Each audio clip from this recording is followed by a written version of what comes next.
Good afternoon. It's Monday, the 19th of August, 2024, just after 1 o'clock. Welcome to UK Column News. I'm your host, Mike Robinson. Joining me by video link today, we have Alex Thomson and Ben Rubin. Welcome to the programme, both. Now, we're going to get kicked off with barbed wire because, of course, lots of people being sent to prison. And the government has announced the relaunch of Operation Early Dawn. So they said in their press release, in recent weeks, prisons in the north of England have seen hundreds of people enter the prison estate after the government took decisive action to tackle violent thuggery on our streets. This has exacerbated long-standing capacity issues in our prisons, which have been operating at critical levels for the last several years, often with under 1% capacity.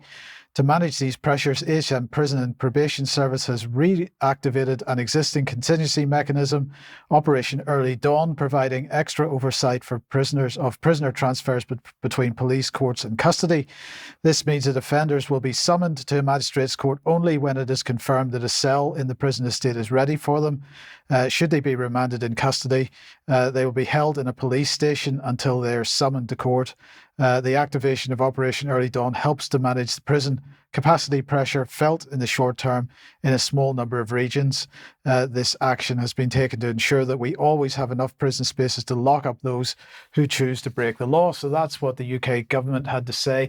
This is what Lord Timpson had to say. He's the Prisons and Probation Minister. We inherited a justice system in crisis and exposed to shocks.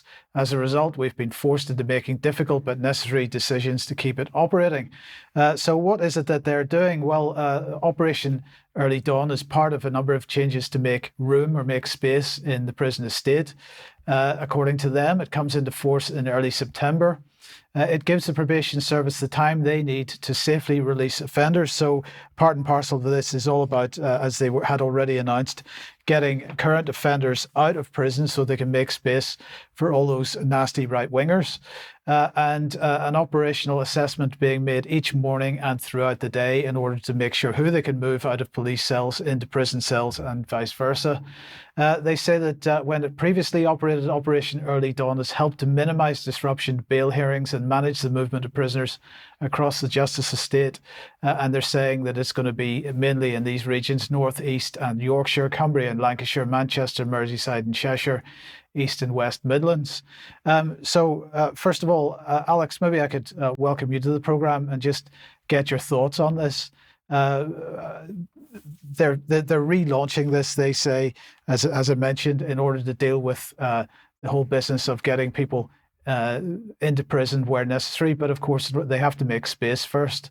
What are your thoughts on it? Fundamentally unlawful. Mention throughout is made here of the justice system, the justice estate, not the law of the land.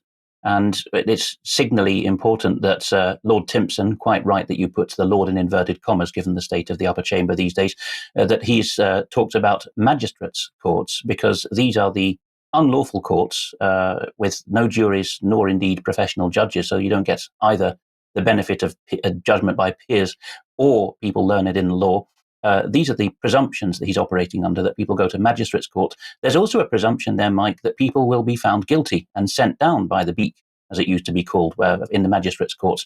Even within the law system of England and Wales, it's notorious that the magistrates will convict with no questions asked. This is redolent of some of the district attorneys in the States, or indeed some of the Far Eastern systems, not just communist China, actually. Japan equally, where the presumption is you've got a 99% conviction rate, and the authorities wouldn't send people off for trial if they didn't know they were guilty. So there's no discount rate being applied there for people being found innocent, much less by a jury of their peers. Now, that list of regions of England that you read out is the northern half of where the population gravity is in England. There's an equal dense population area south of the West Midlands, London and the southeast in particular, but these aren't being mentioned, despite the prevalence of all kinds of criminality and all the favourite buzzwords like Islamism there. No, it's because the north of England had more people, such as the woman in her 50s in Cheshire who's been given a 1.5-year prison sentence, who simply reacted in disgust on social media and even asked just the question, how is this allowed to happen? And that was taken as a criminal or terrorist offence. So that's why the north of England is being targeted. Right. Well, we'll talk a little bit more about that in a moment. But before we move on, let's just remind ourselves what the Tories were doing. Now, of course, we've mentioned many times now that Keir Starmer was standing for change, and so far he's changed nothing. He's simply accelerated, except the pace of the change that was already taking place. Now, this is the criminal justice bill that was put into place by, or at least put into the process by James Cleverly. It didn't get passed, obviously, because they ran out of time before the election. But I just wanted to remind everybody what this says, and we'll be coming back to this a little bit later, because it said that they were going to make sentences longer for the most dangerous criminals, including by making rapists serve every day of their sentence behind bars. On the other hand, they seem to be letting people out in order to make space for other people. But here was the key point: establish powers to transfer prisoners in and out of England and Wales to serve their sentences abroad. And I would not be surprised if we see this narrative coming straight back, because criminal justice is something that the Labour Party is intending to bring back through legislation in the not too distant future. We'll see what that does. But in the meantime, Alex, let's talk about education and schools and anti-extremism. Yes, we've got the new Education Secretary giving a Sunday interview to the Telegraph here about the war on putrid fake news, as she calls it.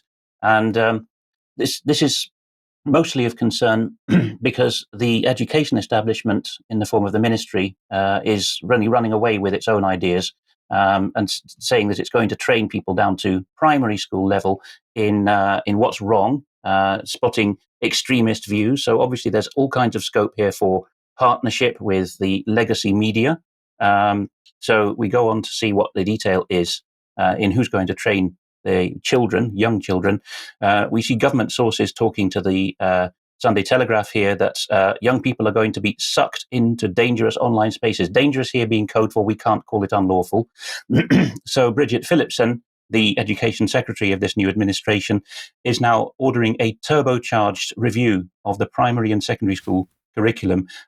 She's talking about embedding critical thinking skills. If you believe that this government and civil service can teach superior critical thinking than dissident channels or dissident platforms, that's quite laughable.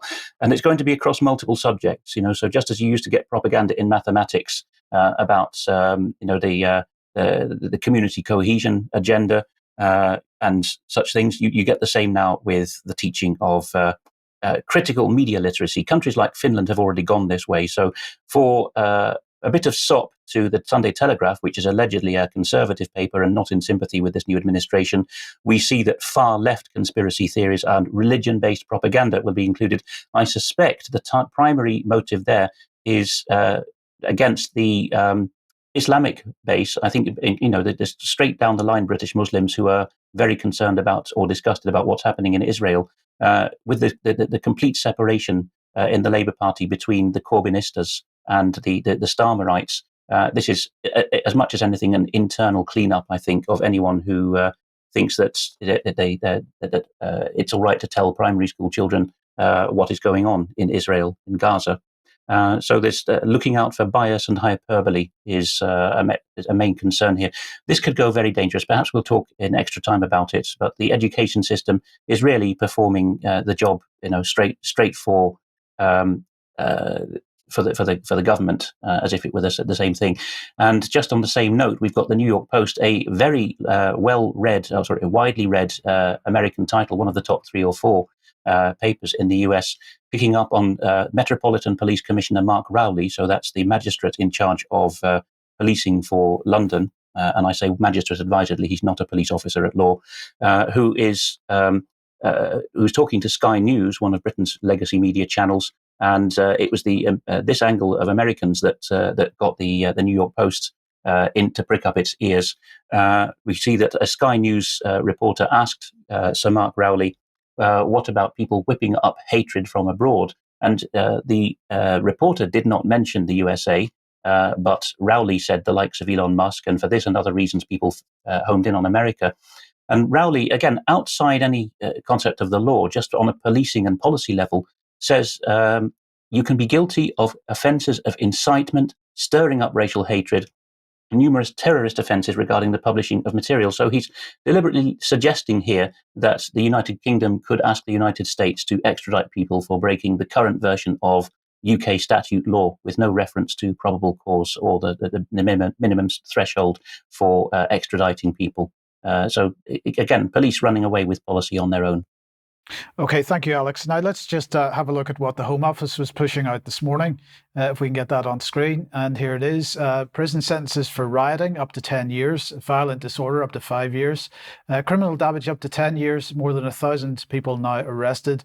But this was the other one, inciting racial hatred, which relates to what Alex has just been talking about. Now, over the last number of weeks, there have been headline after headline about the Online Safety Act and whether it's fit for purpose. So this is CNBC. Britain considers tougher internet safety laws after riots. We've the conversation, what is the Online Safety Act and why have riots reopened debates about it? The Guardian, what is the UK Online Safety Act and what powers will it provide? Holyrood magazine, Online Safety Act not fit for purpose, study finds. Byline Times, why the Online Safety Act won't stop type of misinformation that sparked riots. The Financial Times, false information cases in wake of riots test UK online safety law. And Sadiq Khan getting involved here as well, with the Guardian reporting that the Online Safety Act not fit for purpose after far-right riots, says Sadiq Khan. This has been in the media over the last 2 or 3 weeks. And around the same time then, Ofcom published an open letter to online service providers. And I just thought it would be worthwhile having a look at this in some detail. They said in their open letter, in the context of recent acts of violence in the UK, Ofcom has been engaging with various online services to discuss their actions to prevent their platforms being used to stir up hatred, provoke violence and commit other offences under UK law. Under Ofcom's regulations that predate the Online Safety Act, UK-based video sharing platforms must protect their users from videos likely to incite violence or hatred. We therefore expect video sharing platforms to ensure their systems and processes are effective in anticipating and responding to the potential spread of harmful video materials stemming from recent events. Again, harmful, the use of the word harm is not defined terribly well here. Additionally, as you'll be aware, the Online Safety Act sets out new responsibilities for online services around how they assess and mitigate the risks of illegal activity, which can include content involving hatred, disorder, provoking violence, or certain instances of disinformation.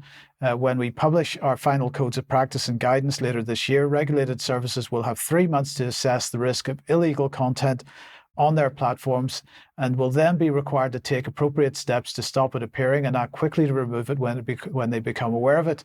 Some of the most widely used online sites and apps will in due course need to go even further by consistently applying their terms of service, which often include banning things like hate speech, inciting violence and harmful disinformation. But as we know from YouTube, these things are not well defined. And when YouTube, as they currently have with our second go at having a YouTube channel, which is currently offline at the moment because, or at least we're not allowed to live stream on it or upload content to it because of so-called medical misinformation, the online platforms' definitions of what these things mean and the government's definitions of what they mean may be different, or maybe they're the same to a certain degree. But certainly the way that the platforms are enforcing this tends to go well beyond what the general public may view as what's reasonable. So we put that back on again. There's one final bit here. A couple of final bits. We expect continued engagement with companies over this period to understand the specific issues they face, and we welcome the proactive approaches that have been deployed by some services in relation to these acts of violence across the UK. In a few months, new safety duties under the Online Safety Act will be in place, but you can act now. There's no need to wait to make your sites and apps safer for users. So what safer for users means, again, is open to interpretation and lots of scope for overreaction, shall we say, if we're being generous, or perhaps the intention, as we would argue or have been arguing for a long time, in fact, is to shut down any dissident voice. The idea of legal but harmful failed at the first hurdle when they were pushing this legislation through. But of course, if you just redefine things as being illegal or almost illegal, then we get to the same place. Now, I just wanted to finish this censorship section by looking at this article from UK Defence Journal, because they're talking about the cost of 77th Brigade having nearly doubled. This was published a couple of days ago. So let's just have a look. This is my graphic, which shows their statistics. So in 2016, the cost of 77th Brigade was £7.5 million. In 2024, it's £14.5 million. You see the major jump, or the main major jump, happened in 2020 because 77 Brigade, of course, was deployed domestically in order to monitor and whatever the so-called COVID disinformation and misinformation that was doing the rounds at the time. So if we come back onto the UK Defence Journal article, I just wanted to highlight this paragraph. The Defence Cultural Specialist Unit within the brigade was specifically tasked with monitoring internet content related to COVID-19 vaccines. A government spokesman later clarified that these efforts were focused on public safety and did not target individuals or infringe on free debate. Yeah, right. Okay. So this, let's just look at this organization here. So it's made up of, so this is Defence Cultural Specialist Unit. It's made up of reservists and civilian analysts. It was originally deployed to Afghanistan and Iraq. So this was 77 Brigade operating abroad. It was later deployed within the UK, as we've just mentioned. And of course, this is the integrated operating concept in action, because if we take the quote from the doctrine, it says the old distinction between foreign and domestic defence is increasingly irrelevant. And I just thought it was a little ironic that the Ministry of Defence was pushing this out today. The Kremlin doesn't want Russians to see this. Limiting WhatsApp and YouTube, these restrictions increase state control of communications and media. And they're saying that Russian authorities are deliberately slowing traffic on WhatsApp and YouTube. YouTube could be blocked altogether in autumn of 2024. The Kremlin is targeting opponents of Russia's illegal invasion of Ukraine. Russian state control of information is increasing. And Alex, very, very briefly, I just thought the hypocrisy of that was just off the charts. State control of information, such as hijacking defense intelligence, which used to be a decent body in my time, and making it put out one-line little thoughts for the day on why Russia is bad. Yes, quite. Yes. So, okay, well, let's move on to misogyny and the latest from our illustrious Home Secretary. Of course, Russia is the bad terrorist country in this regard, we're told. But in Britain, misogyny, as defined by the government of the day or a few backroom advisors, is likely to be equated with almost terrorism, and then in a later correction we hear that it's extremism, not terrorism. So let's bring up The Guardian here, which is likely to be the newspaper of record during this administration because of the alleged alignment between the Labour Party and The Guardian. I'm not saying that it's better or worse than the previous arrangement with the Conservatives and the Times and the Telegraph, but we need to look to The Guardian now for most of the leaks. Despite what I just said about the Sunday Telegraph getting another briefing. So The Guardian here is talking about the Home Secretary, so Britain's Interior Minister, effectively only in charge of England because of devolution in this regard, wanting to stamp out the pushing of harmful and hateful beliefs. We're going to see this throughout the news in various jurisdictions. This is just yet another turn of phrase to mean we don't like it, but it's not unlawful, so we'd better ban it because we think we can. Always coming from the executive, never from the Constitution or even the legislature, let alone the courts. It's coming from the executive and a few advisors. So harmful and hateful beliefs are now going to include what they call extreme misogyny. Now, regardless of who's in office, the idea of domestic extremism as a cousin to terrorism has been around for nearly 20 years now, since my time in British intelligence, when I saw it coming in. And if you look at the byline, not the Home Secretary's or Home Office Minister's advisor's own words, but you can see that in the write-up above the image, the Guardian talks about gaps in the system, not shortcomings in the law or what is lawful or constitutional, but gaps in the system to catch people. What's going on here? A rapid review, just like that educational turbocharged review we covered, on how to flesh out a new counter-extremism strategy is the current wording, not counter-terrorism. We'll come to that in a moment. It will assess the ideological spectrum, the idea, again, of lip service, that on the left and on the right there are extremists, and in the middle is where is the place to be, and lip service paid to Islamism and far-right extremism. But here it comes that Yvette Cooper is also going on to talk about not liking women much as being extremism if it's taken far enough. In the first version of the piece, published at the weekend, the headline was "Extreme Misogyny to be treated as terrorism under UK government plans." And the Guardian corrects itself by saying, in fact, such misogyny, not defined, would be treated as extremism, not terrorism. Even the government knows it can't get away with saying that women belong in the home is terrorism at this point, under a planned review of counter-extremism strategy, and they've done some updates. Now, Tim Rusty, or Rusty's views, is not to everyone's taste, but I will bring up a bit of his blog. The link will be in the show notes as well. He takes a particularly hard line on these things, but I think that this is a bit of analysis worth concentrating on. Rusty says that this terrorism analysis, with terrorism in inverted commas because it's pseudo-terrorism, will scrutinize a particular ideological trend that Cooper believes is gaining traction: nationwide misogyny or woman-hating, which is now a personal pursuit mission with the Home Secretary, since one constituent of hers in Pontefract in Yorkshire referred to her as something I can't possibly read out, but it falls far short of unlawfulness. Ergo, says Rusty, never mind terrorism, if you read between the lines, it becomes clear that the Home Secretary is on a personal vendetta-related mission to outlaw and criminalise, all from the executive, not from the courts or the Parliament, any and all instances of self-defined misogyny. And so, Rowley is quoted again at the Metropolitan Police because he's already talked about this at London level with a misogyny squad. And Rusty points out that there's no equivalent for criminalising misandry, which is a far, I would say, bigger problem in a society like ours now, having a go at men for being men. So we talk about Rusty talks about the two-tier system. I won't read the rest out, but you see that Yvette Cooper has form, talking about advocating Brexit being extremist.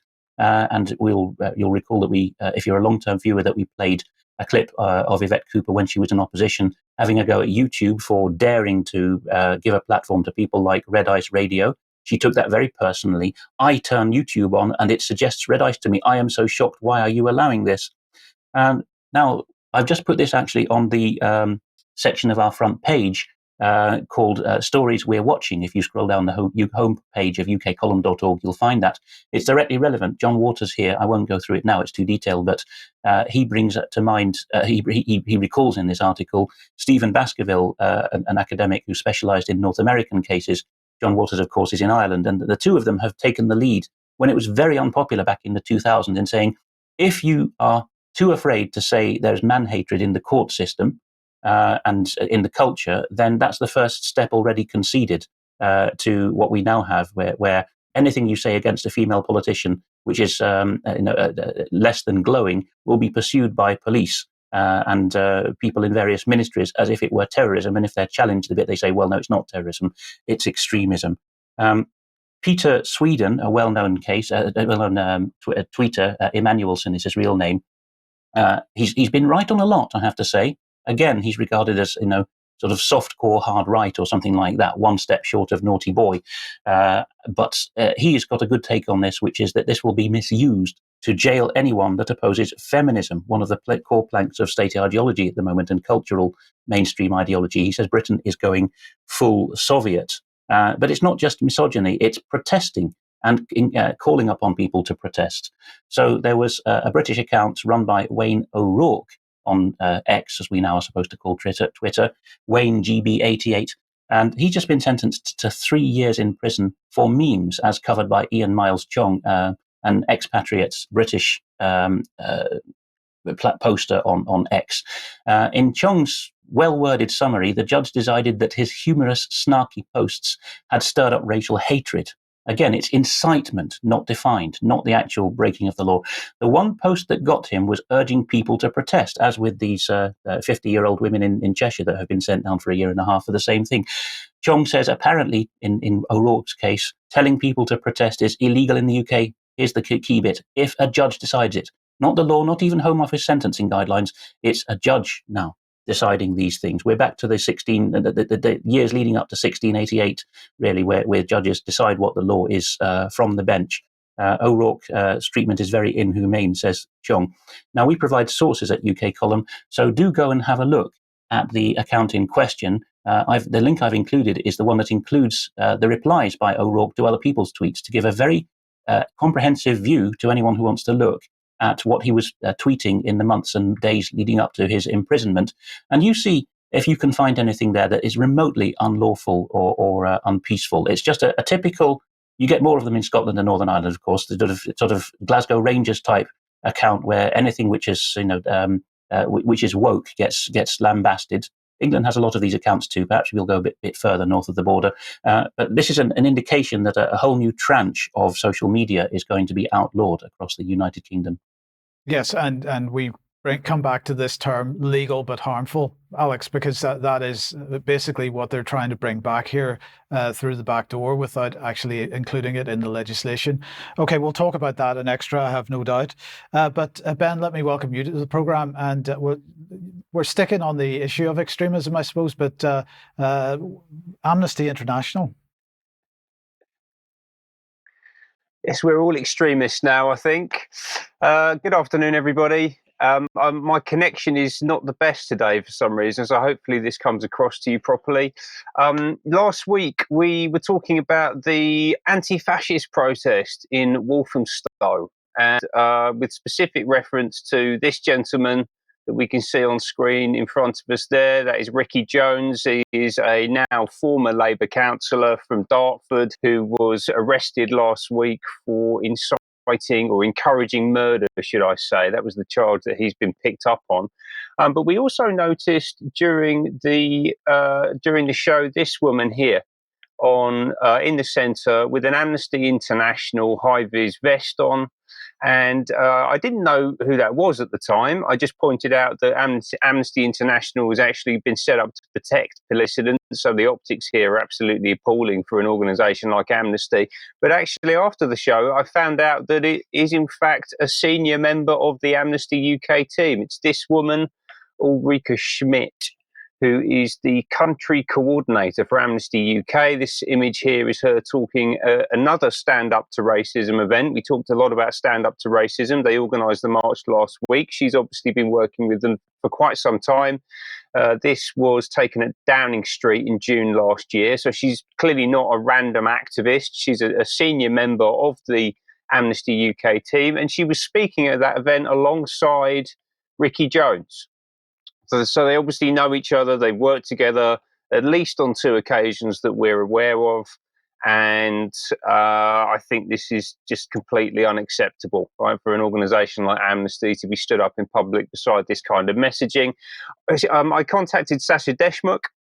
I mentioned last week, I used to work with Sasha. He is the chief executive of Amnesty UK. I got in touch with him. I sent a letter, which I published on my Substack, which you're going to have a look at, which basically covers what we talked about on the show last week, essentially saying that if this is true, if this is an Amnesty International, Amnesty UK employee, it's completely unthinkable that members of your organisation or members of its senior team would show support for these kinds of remarks. Right? Yeah, it's absolutely crucial for Amnesty to maintain any level of credibility on the issue of human rights. They have to come out and say something at this point. I mean, it's absolutely incredible that they haven't done so already. I sent it directly to Sasha on LinkedIn as well. You can see here that we are first connections. As I say, we used to work together. And I'd actually suggest getting in touch, very politely and reasonably, get in touch via the Amnesty UK contact page on their website. They have been replying to some people. They haven't replied to me yet, which gives me a sense that actually the message has been received and they're trying to work out what to do with it, because some people in my Telegram have been sending messages in and they were got back to within 24 hours, but the response was lacking, quite frankly. Basically says, we appreciate you writing in to raise our concerns. The activity in the activist in the video, they just call her an activist, not a senior team member, has made it clear to us that they were distracted and they hadn't heard the speaker's comments. We strongly oppose violence and any kind of hateful speech. Right, so they're trying to downplay this, but actually Schmidt, it turns out, was trying to get ahead of the game. And on the 9th, which was the Friday before last week's broadcast that I made, this article had appeared. I wasn't aware of it at the time. And Schmidt has basically come out and said that she has reported a break-in attempt at her home after far-right threats. Right, and this is a really interesting development here. So Schmidt, apparently someone's tried to get into her home, so we're told. And she then goes on to say that they, the far right, are feeling humiliated because they wanted to smash up the immigration office in Walthamstow, and now they are trying to get some satisfaction. We know, apparently, that there were elements among the far right the supposed far right, who are hardcore Nazis, and they are happy to kill, according to this article in The Guardian. Now, she doesn't provide any evidence of that or to the existence even of these people, actually. And the only talk of killing that I've heard over the past few weeks has come from the radical left, including Ricky Jones, who you were talking with, Ms. Schmidt. What this feels like is, I don't know if you're familiar with the concept of DARVO, which is deny, attack, reverse, victim, and offender.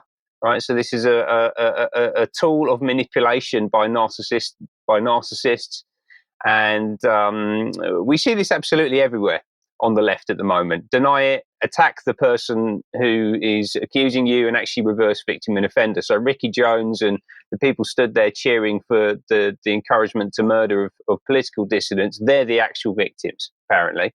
Amnesty appears to be going along with this. They've started posting again. There was a hiatus for a week on their Twitter page, I guess, while they waited for the storm to calm down. But they've started tweeting again, but about homelessness, very warranted to talk about homelessness, but kind of beside the issue here. They've started talking about human rights issues in Iran, which hilariously contains a trigger warning because it mentions violence, which is ridiculous in the context. And then also, of course, pushing for more mass migration, right? Which ultimately is, at the root of the issues that we're dealing with here. And just a little bit more, if you want to understand a bit more about Amnesty, you should go and check out this article on the column from Patrick Henningsen from 2016, which basically explains that it's a front organization for the US State Department, which would explain quite a lot. And what else have we seen in the aftermath of these events? I think this was one of the most striking articles that I saw, actually, from The Guardian, basically taking the gloves off, I would say. There's absolutely no quarter being surrendered here from The Guardian.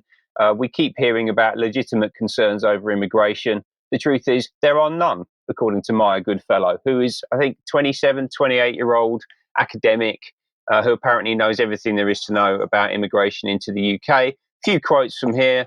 I'd suggest going to read the article. It is absolutely mind-blowing. It would be a mistake to characterize the far-right riots as a cry of desperation from the poor. Yeah, according to my good fellow. We shouldn't understand this as a cry of desperation from the poor. We have absolutely no empathy for these people. They're just bad, right? That's what we're getting from The Guardian. And then this final statement, the reasons behind the recent violence are many and complex. It cannot be neatly chalked up to the immigration debate alone. That's certainly true. But the anti-immigrant sloganeering needs to stop. Whether it's the appeasing of legitimate concerns, a commitment to stop the boats, or the more acceptable in polite society promises to put controls on immigration, they have all played their part in leading us here. If politicians want to understand the far-right violence, this is one of the places that they must start. So apparently now, just wanting a control on immigration, something which would potentially be discussed in polite society, is makes you an extremist. Yeah, as I said at the start, we're all extremists now. But apparently there are no legitimate concerns. Well, how about this for a legitimate concern? The Rochdale grooming gangs, this headline here, just really mind-blowing. The girl kept in a cage and made to act like a dog, a 15-year-old raped and killed with heroin injection from an abuser, and an aborted fetus kept in a freezer by police, which is indicative of what's been happening across many northern towns for decades, in full sight of local police and politicians and left-wing political activists. And what Maya and The Guardian and everyone seems to be ignoring in all of this is that the trigger for the riots that happened last week happened when Elsie Dot Stankham, Alice de Silva Aguiar and B.B. King were killed in the Southport attack, just 50 miles down the road from Rochdale. Indeed. Okay. Well, that's quite a somber note you leave it on there, Ben. We will undoubtedly have plenty to talk about on that and extra as well. Okay, if you like what the UK column does and you would like to support us, the place to go is support.ukcolumn.org. We do need your support, and so thank you to everybody that is supporting us. Memberships begin at £5 a month. Please act as the algorithm, because as we've mentioned, we are increasingly censored. ukcolumn.org and ukcolumnextracts.co.uk is where to go to get the information to share. You can also help us out by buying something at the UK Column shop, and that would be fantastic as well, particularly the Agenda 21 Your Life in Their Hands book, which is available still for sale there. Now, Alex, very, very briefly, interview tomorrow with, well, you'll have to explain it to us. Kalistrat Marvin Atudore, not exactly a name that trips off the tongue, a softly spoken political scientist from Romania whom I interviewed when I was in Moldova late last year. And he's talking in the first half about his understanding of US hegemony in the world since the Second World War. And in the second half, he becomes much more of a historian and a spiritual analyst. I found it particularly fascinating. He starts with Gladio, many of our viewers will know about that, and just takes it into the realm of mind space and mind wars. Thank you, Alex. A reminder of our event tickets on sale, 19th of October 2024. UK Column on location in Bristol. Anybody that has bought tickets already, we will be sending you the details of the exact details of the venue very, very shortly in the next day or two. This is all about people doing stuff. So Media on Trial, that team will come together again, hopefully for that. We'll see exactly who is on that group. Hope Sussex will be there. Katie Jo will be there. Bob Moran will be there. And we will have other names in the coming days. So please join us for that if you possibly can. If you haven't got a ticket yet, they're still available on the UK Column shop. Katie Jo's festival, Freedom Music Festival, taking place 23rd to the 26th of August. This is Hope Sussex Freedom Music Festival. Do join that if you possibly can. And also, Brian and I will be speaking at the Heritage Party Conference on Saturday, the 28th of September in Reading. So details on screen, the link to get tickets and so on will be in the show notes. Hopefully you will join us for that. Lots of other speakers at that as well. So where does that take us then? Let's have a look at the latest from David Lammy. So here he is in The Guardian, or the Observer, sorry. It's never too late for peace in the Middle East. We must break the cycle of violence, he said, alongside his French counterpart there. And this is a perilous moment in the Middle East. He said Israel's actions in Gaza continue to lead to intolerable loss of life. Hostages taken by Hamas terrorists remain in chains 316 days since the 7th of October attack. There are French and British citizens amongst them. Fighting between Israel and Lebanon, Lebanese Hezbollah has intensified. Iranian threats of further escalation mean the risks of full-scale and regional war are rising. What we're witnessing is a destructive cycle of violence. So they seem to be calling for peace, but it's through a forked tongue as usual, because they can make all these demands publicly without ever putting any real pressure on the country concerned. And of course, one way that they could put pressure on, which they're not doing, would be through arms sales. So it's perhaps a little disappointing to the British government that a Foreign Office official has resigned over Israeli arms sales. Now, this is the BBC's coverage of it, which appeared today. But unfortunately for the BBC, this story broke 3 days ago. It took them 3 days to get clearance from the Foreign Office to publish about that. Maybe Alex will have something to say about that in a second. And I just wanted to highlight a few of the comments that Mark Smith, the Foreign Office official, made in his resignation letter. So he said, "I write to you on my last day in the FCDO with a message I never wanted to send. It is with sadness that I resign after a long career in the diplomatic service. However, I can no longer carry out my duties in the knowledge that this department may be complicit in war crimes. As a former pen holder on the arms exporting licensing assessment in MENAD, I'm subject matter expert in the domain on arms sales policy. Each day we witness clear and unquestionable examples of war crimes perpetrated by the State of Israel. Ministers claim that the UK has one of the most robust and transparent arms exporting licensing regimes in the world. However, this is the opposite of the truth. As a fully cleared officer, raising serious concerns of illegality in this department, to be disregarded in this way is deeply troubling. It is my duty to raise this," and he's raised it by resigning. And again, in Extra, we'll talk about this a little bit more, but I would imagine Alex's view is that that's as he should have done.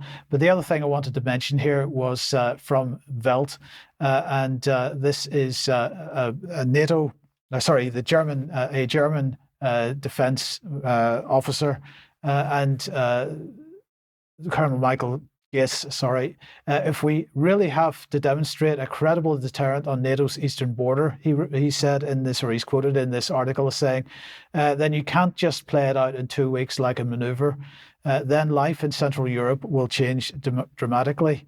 That means, for example, transferring 800,000 soldiers, including equipment, through Europe to the east in 2 months, organising transport of the wounded and prisoners of war. Now, of course, this business of transferring soldiers is the so-called military mobility part of European Defence Union, but he's also talking about transporting wounded and prisoners of war. He's talking about a large number of refugees from the Baltic states or Poland on a scale that dwarfs anything we've ever seen before.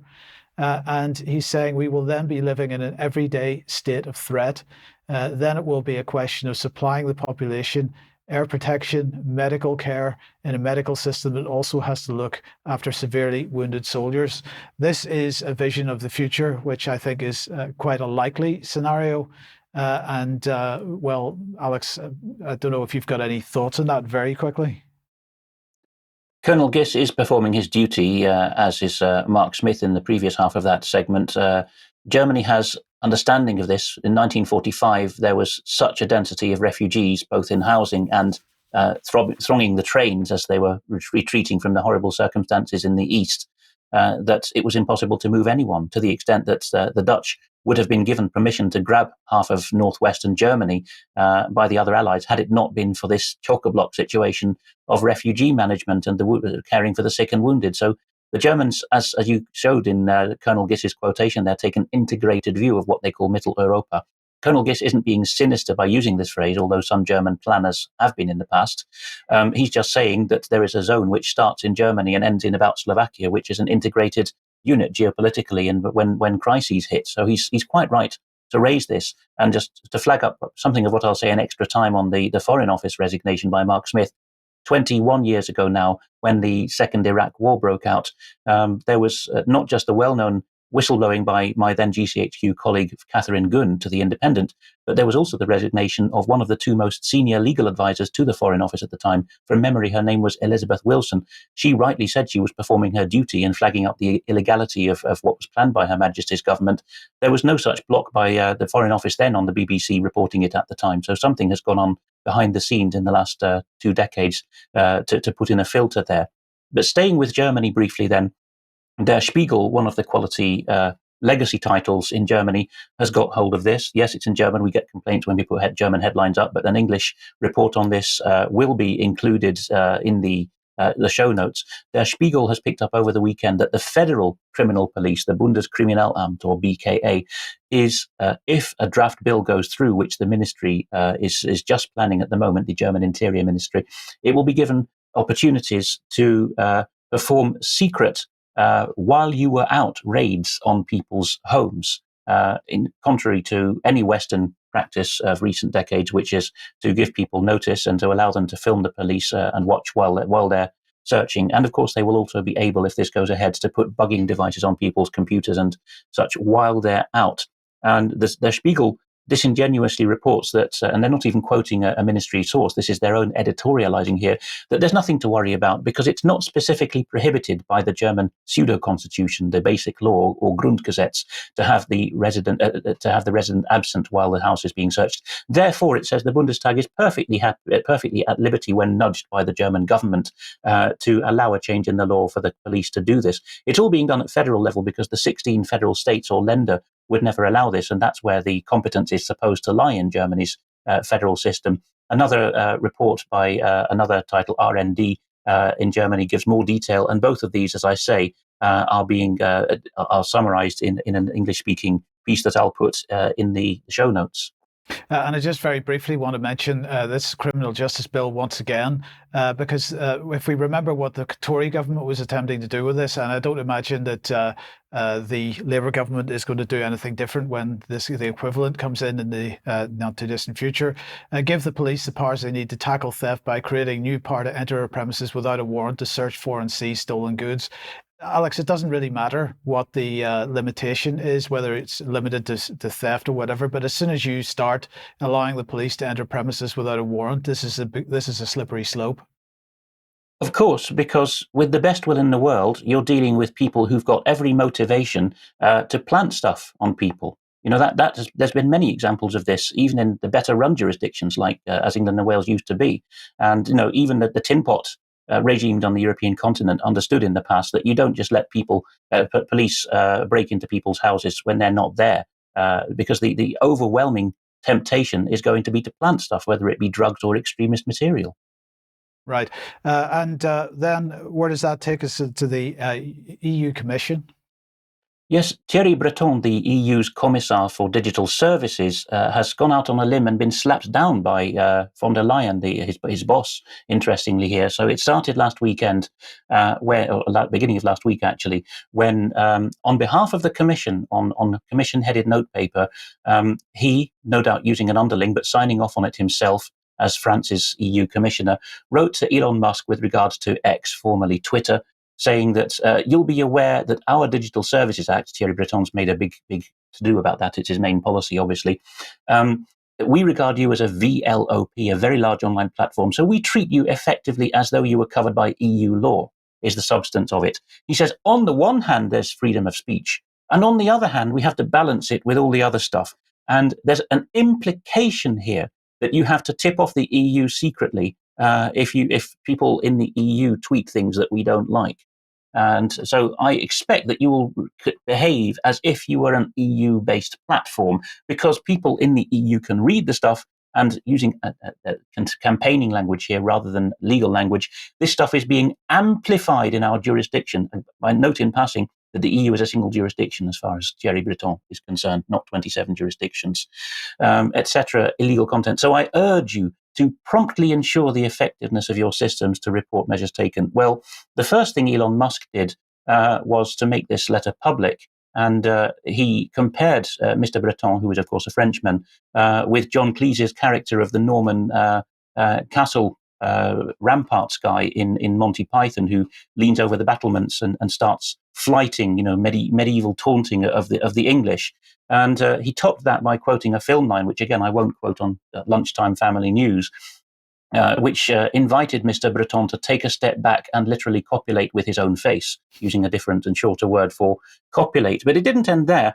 The US Congress decided to take up the cudgel here and wrote back to Monsieur Breton saying, or at least the Committee on the Judiciary did, that you must take no action to interfere in the American democratic process. And they analysed what this letter had constituted as being threats of reprisal towards X-Corp. And in the same time frame, by the way, last week, X has pulled out of Brazil as a basis of operations, because Alexandre de Moraes, the Supreme Court head honcho and general dictator of Brazil, as it now turns out, has been making unlawful threats to go after the Twitter people based in Brazil. And it doesn't end there, because Disclosed TV reports that, this is just one of many titles that's reported this, that Brussels, in the form of the Commission corporately, collegially, has said that Mr. Breton was not speaking on behalf of the whole Commission. So an interesting development here, that perhaps they realise they're a bit going a bit too far. And if you just bring that on screen very briefly, you will see in tiny red letters in the box at the bottom, AI summary. I don't want to have a go at other alternative media where we don't have to, but it is a shame that Disclosed TV and many other people in the scene are now openly saying this summary was written by artificial intelligence. Do we not have people to write things? Well, it's difficult, Alex, but we can talk about that a little bit extra as well. Ben, let's bring you back on, and our old friend Jeff Mulgan. Sir Jeff Mulgan, CBE. Absolutely, Jeff Mulgan, one of the most influential men in the UK, certainly, probably Europe, maybe even further afield. Let's have a quick refresh on who it is that we're talking about. There he is. He's currently working as the Professor of Collective Intelligence, Public Policy and Social Innovation at University College London, which is the UK's global university. Before that, he was Chief Executive of Nesta, the National Endowment for Science, Technology and the Arts, the Social Innovation Hub, formerly owned by the UK government, which also actually owns the Behavioural Insights Team, the Nudge Unit. Before that, he was at the Young Foundation, more social innovation. In the early 90s, he founded Demos, which we talked about last week as being pretty much the most influential think tank on the current Labour government in the UK. He was also a global leader of Tomorrow, which was the precursor to the Young Global Leader programme at the World Economic Forum. Incredibly well connected, incredibly influential. He was actually cited several times in the Mindspace document, which was where the concept of nudge and behavioural economics was introduced. He was a director of strategy to Tony Blair when that was being created, and way back when he was actually a contributor to Marxism Today. So very much a left-wing radical thinker. Now, last week I talked about Democracy Next and the ambitions that they have to create new global democratic institutions using AI enabled by citizens' assemblies. And I think that the brief came from Mulgan, and this is why, because last year he set up this. It's called the Institutional Architecture Lab, which apparently seeks to improve the global practice and theory of designing institutions better able to address the great challenges of our time. This is all about global governance. They say the world needs better institutions, from climate change to cybersecurity to mental health and well-being. We face challenges with speed, scales and scopes that outpace current efforts to steer towards societal goals. There are lots of options for how to approach this, and we're building a community around how to use them.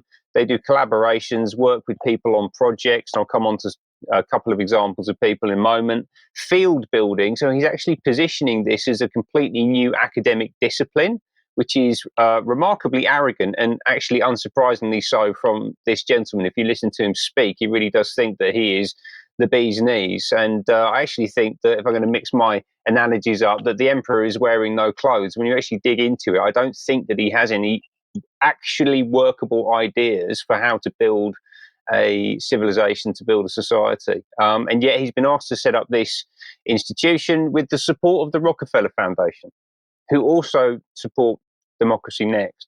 Yeah, so for me, this is the vehicle through which global governance is going to be innovated and distributed. He's right at the center of it. Really fascinating. Let's hear quickly from Mulgan about where he's drawing inspiration from in this drive towards creating new institutions.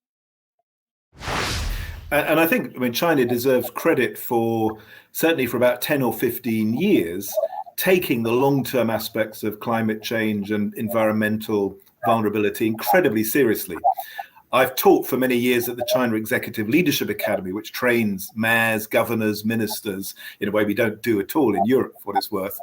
And they were willing to look at their vulnerability to shifts in climate and, as you say, to think in terms of huge infrastructural changes, huge shifts in policy to try and avert that. It's become rather less in the last few years as sort of Xi Jinping's rule has squeezed the space perhaps for imagination and debate, but it's still impressive.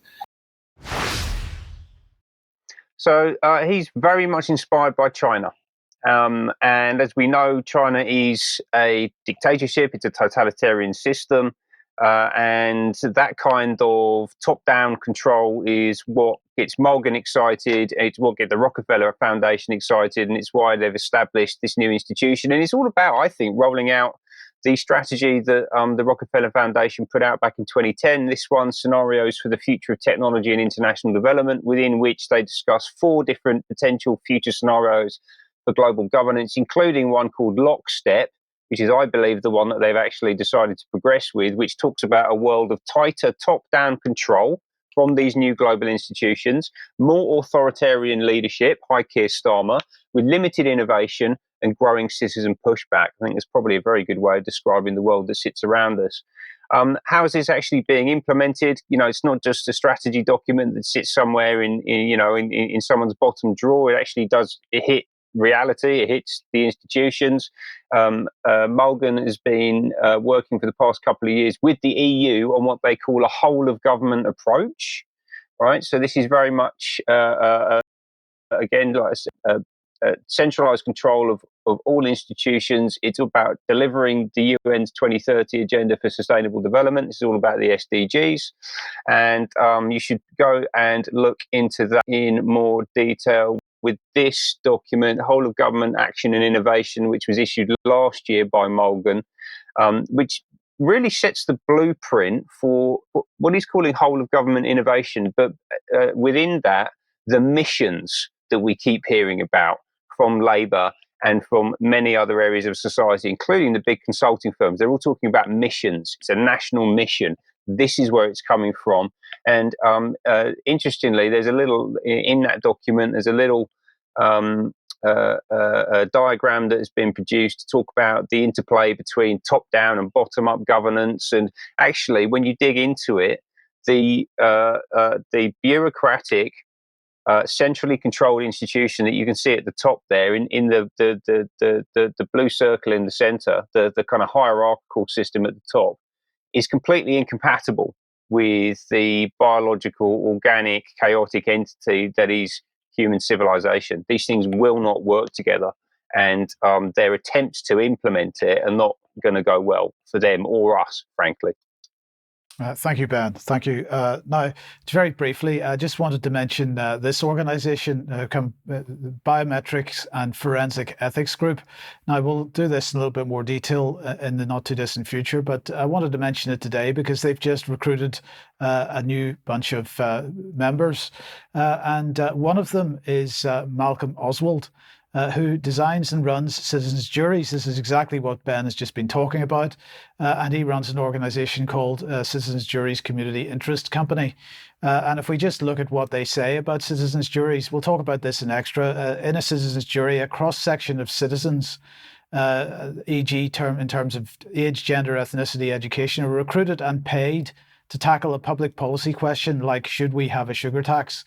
You can, anyway, it goes on there a little bit. And then it says the jury meets for several days and is provided with reliable, impartial information from expert witnesses. And of course, that is the crux of the problem, because if you're only providing your expert witnesses, then of course they can only make a decision based on what your expert witnesses say. And if you're restricting the scope of the discussion, then you cannot possibly have a reasonable outcome from any of these citizens' assemblies or citizens' juries, or whatever you want to call them. This is sortition. It is not a good way of doing things.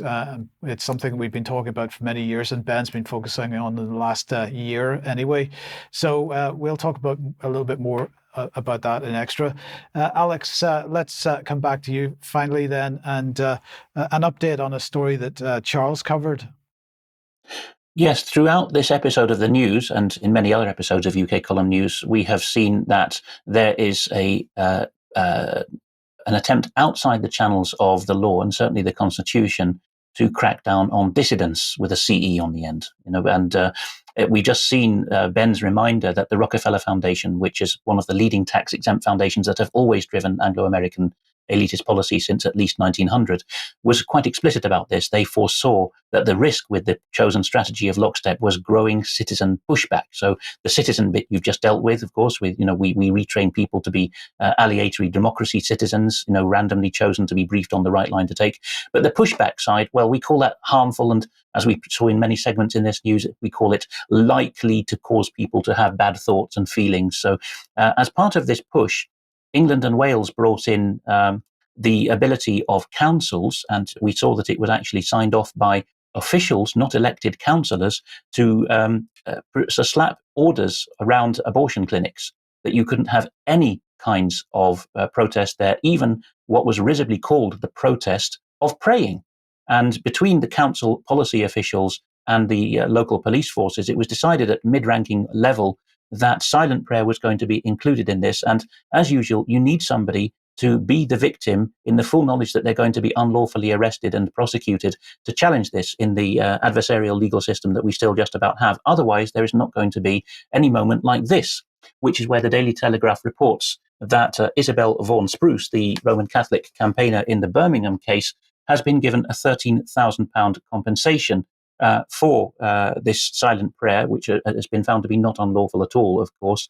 Being the Telegraph, they talk about Lord Frost, the supposed hero of Brexit, because this is a paper to appeal to the Conservatives with a small c and a big C. But now we see that, don't worry, vaguely conservative section of Britain, ministers are going to review the draft guidance, never mind the change of party in government, since meanwhile that makes no difference, or the councils at local level politically. It's all the permanent state here. So silent prayer within that zone is not actually unlawful, as if we needed a test case to establish that, but we do if the police and the executive branch of government think that they are, taking orders directly from tax-exempt foundations to deal with dissidents without going through courts and parliaments. And so we see that criminalising silent prayer will lead to further cases, says Lord Frost, and it would be much better to stick to the draft guidance by the Home Secretary. So even the august Lord Frost cannot do better than to adumbrate the Home Secretary's draft guidance, which is about 3 steps removed from constitutional law or first principles. So we can see that the commitment that this government has to liberties and fundamental freedoms, as Lord Frost says, is paper thin, but his party was no better when they were in government. Charles Mallet, former policeman, of course, podcasted on the case at the time. He called it the law that has to ask if you're breaking it, as you see in the footage of the arrest at the time. And the solution, as you can see at the bottom of that slide, is the doctrine of the lesser magistrates, which you can find out much more about by searching for the phrase on ukcolumn.org. I have an and finally as well from the realm of health, which is something from 1919, over a century ago. A Cincinnati, Ohio paper carried this poem, which I think we've just about got time to read. This is, of course, relevant with the monkeypox scare at the moment. It's called That Flu Stuff. If you have a tummy ache, it's the flu. If you're wary when you wake, it's the flu. Is your memory off the track? Is your liver out of whack? Are there pimples on your back? It's the flu. Are there spots before your eyes? It's the flu. Are you fatter than some guys? It's the flu. Do your teeth hurt when you bite? Do you ever have a fright? Do you want to sleep at night? It's the flu. Are you thirsty when you eat? It's the flu. Are you shaky on your feet? It's the flu. If you feel a little ill, send right off for Dr. Pill. He will say, despite his skill, it's the flu. He won't wait to diagnose. It's the flu. Hasn't time to change his clothes. It's the flu. For 2 weeks, he's had no rest. Has no time to make a test. So he'll class you with the rest. It's the flu. As true 105 years later as it was then. Indeed. Okay, thank you very much, Alex. Thank you, Ben. We've got to leave it there for today. Thanks to everybody that's watched. We will be back on the live stream in a few minutes for some extra. If you're a UK Column member, please join us for that. And if you're not, well, consider taking out a membership. It supports us in what we're doing, and you get access to the extra content as well. Thanks for everyone for watching. See you at 1 o'clock tomorrow for Alex's interview, and 1 p.m. on Wednesday for the news again. See you then. Bye-bye.